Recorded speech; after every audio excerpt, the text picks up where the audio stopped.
നമസ്കാരം. കേരളത്തിന്റെ ചരിത്രത്തിൽ ആദ്യമായിട്ടാണ് ഒരു മുഖ്യമന്ത്രിയും മുഖ്യമന്ത്രിയുടെ കുടുംബവും ഓഫീസും ഗുരുതരമായിട്ടുള്ള അഴിമതി ആരോപണങ്ങളിൽ പെടുന്നത്. മുഖ്യമന്ത്രിയുടെ മുൻ പ്രിൻസിപ്പൽ സെക്രട്ടറി ആയിരുന്ന എം ശിവശങ്കരൻ 1 കോടി രൂപ അദ്ദേഹത്തിൻ്റെ ബാങ്ക് അക്കൗണ്ടിൽ നിന്ന് എൻഫോഴ്സ്മെന്റ് ഡയറക്ടറേറ്റ് കണ്ടെത്തുകയും ലൈഫ് മെഷീൻ കേസിൽ അദ്ദേഹം നിരവധി ദിവസക്കാലം ജയിലറയ്ക്കുള്ളിലുമായി.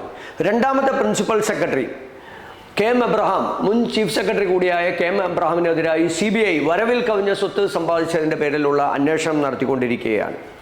മുഖ്യമന്ത്രിയുടെ മറ്റ് പേഴ്സണൽ അസിസ്റ്റന്റുമാരായിട്ടുള്ള ആളുകൾക്കെതിരെ വരവിൽ കവിഞ്ഞ സ്വത്ത് സമ്പാദിച്ചതിൻ്റെ പേരിൽ മുൻപും ഇപ്പോഴും അന്വേഷണം നേരിടുന്നുണ്ട്. മുഖ്യമന്ത്രിയുടെ മകൾ വീണ വിജയനെതിരായി CMRL കമ്പനിയിൽ നിന്ന് വാങ്ങിയ 2,82,00,000 രൂപ യാതൊരു പ്രവർത്തനവും നടത്താതെ മാസപ്പണം വാങ്ങിയതിൻ്റെ പേരിൽ അവരും SFIO അന്വേഷണ പരിധിയിൽപ്പെട്ട അന്വേഷണം നേരിടുകയാണ്.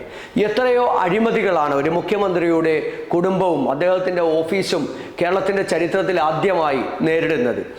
യാതൊരു തരത്തിലുള്ള ധാർമ്മിക ഉത്തരവാദിത്വവും നിർവഹിക്കാതെ സത്യപ്രതിജ്ഞ ചെയ്ത് അധികാരത്തിൽ വന്ന മുഖ്യമന്ത്രി പിണറായി വിജയൻ ഈ അഴിമതി കേസുകളിലെല്ലാം പെട്ട് ആടി ഉലയുമ്പോഴും കേരളത്തിൽ പ്രതിപക്ഷവും കേരളത്തിലെ പൊതുസമൂഹവും ചോദിക്കുന്ന ചോദ്യത്തിന് പിണറായി വിജയനും കൂട്ടരും ഇതുവരെ മറുപടി പറഞ്ഞിട്ടില്ല. ഈ അഴിമതിക്കാരായിട്ടുള്ള ഈ ഉദ്യോഗസ്ഥന്മാരെയും മുഖ്യമന്ത്രിയെയും കുടുംബത്തെയും താങ്ങി സംരക്ഷിക്കുന്ന നിലപാടാണ് കേരളത്തിലെ CPM സ്വീകരിക്കുന്നത്. ഇത് ജനാധിപത്യ വിരുദ്ധമാണ്. കേരളത്തിൽ മുൻകാലങ്ങളിലുണ്ടായ മുഖ്യമന്ത്രിമാരും മന്ത്രിമാരുമായിട്ടുള്ള ആളുകൾ അവർക്കെതിരായിട്ടുള്ള അഴിമതി ആരോപണങ്ങൾ ഉണ്ടാകുമ്പോൾ സ്വീകരിച്ച നടപടിക്രമങ്ങളുണ്ട്.